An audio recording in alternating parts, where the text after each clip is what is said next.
কেমন আছেন সবাই? আশা করি ভালো আছেন। পার্থমন্দির আইকনে সকলকে শুভেচ্ছা। এই বর্ষাকালের মধ্যে আমরা চলে গেছিলাম, এটা বলা যায় কিন্নার থেকে যুবটিয়ার দিকে আর কি, কাটোয়া রোডের দিকে জপেশ্বর, যেটা জম্পেশ্বরও বলেন একজন, আবার জপেশ্বরও বলে। জপেশ্বর হচ্ছে শিব মন্দির, বড় শিব মন্দির, যেটা প্রণব মুখার্জির যে রাষ্ট্রপতি ছিলেন ওনার বাড়ি থেকে এই মন্দিরের চূড়া দেখা যায়। তো সেই হিসাবেই এই মন্দিরের জায়গাটা করা হয়েছে। আর এই জায়গাটা দেখতেই পাচ্ছ বন্ধুরা, এটা গেট সামনে, তারপরে ভিতরে গাছে ভর্তি। আর এই মন্দিরটা খুব বড় করে তৈরি করা হয়েছে। আগে খুব ছোট হিসাবে ছিল, অনেক আগে আর কি।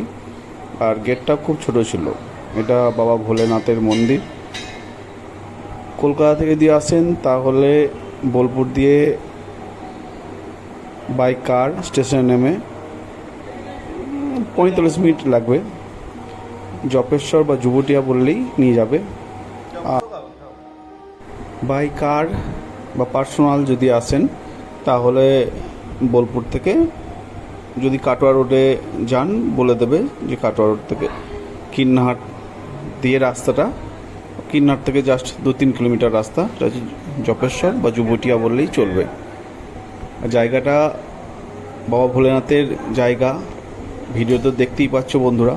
তো আমরাও পুজো টুজো দিলাম, বৈকালের দিক হয়ে গেছিল, সবাই মিলে পুজো দিয়ে তারপরে বের হব। তো এখানে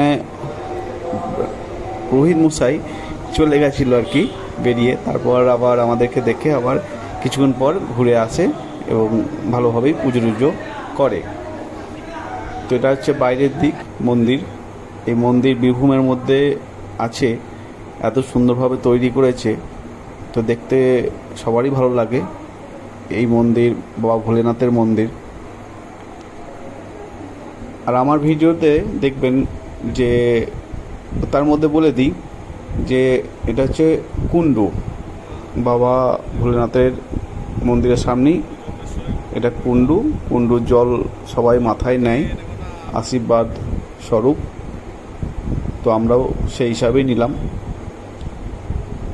আর আমার ভিডিওতে আগে বলছিলাম যে আমার ভিডিও সব সময় দেখবেন নতুনত্ব, যেখানে মন্দির খুব জাগ্রত মন্দির, সেইগুলোই আমি তোমাদেরকে মধ্যে তুলে ধরি, যতটা পারি চেষ্টা করি। তো তোমরাও আমাকে ভালোবাসা দিয়েছো আর কমেন্টও করো, আমার খুব ভালো লাগে। তো আমাদের কপালেও মহাপ্রসাদ এখানে ছিল, তো ব্রাহ্মণ মশাই মহাপ্রসাদ সবাইকে দিল, বললো যে পুজো হয়েছে, এটা মহাপ্রসাদ, তো নিন। তো আমাদের কপালে যেহেতু ছিল বলে আমরা পেলাম, তো খুব ভালো লাগলো। তো যাই হোক, এখান থেকে যাওয়ার পালা। যেতে যেতে রাস্তার মধ্যে কিন্নাহারের থেকে বোলপুরের রোডের মধ্যেই এটা আবার ভদ্রকালী, খুব জাগ্রত মা। তো মায়ের মন্দির এখানে দেখতেই পাচ্ছ তোমরা বন্ধুরা। তো এখানে প্রসাদ খাওয়ানো হয় প্রতি বৃহস্পতিবার। তো ভিডিওটা যদি তোমাদের ভালো লাগে, সারাদিন যেভাবে ভিডিও করলাম, তোমাদের যদি এরকম ভিডিও ভালো লাগে তাহলে কমেন্ট করো, আর কমেন্টের সঙ্গে লাইক, শেয়ার, সাবস্ক্রাইব অতি অবশ্যই করো।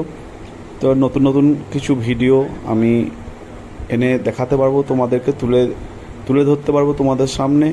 আমারও ভালো লাগবে, তোমাদেরও কিছু ইনফরমেশন কাজে লাগতে পারে।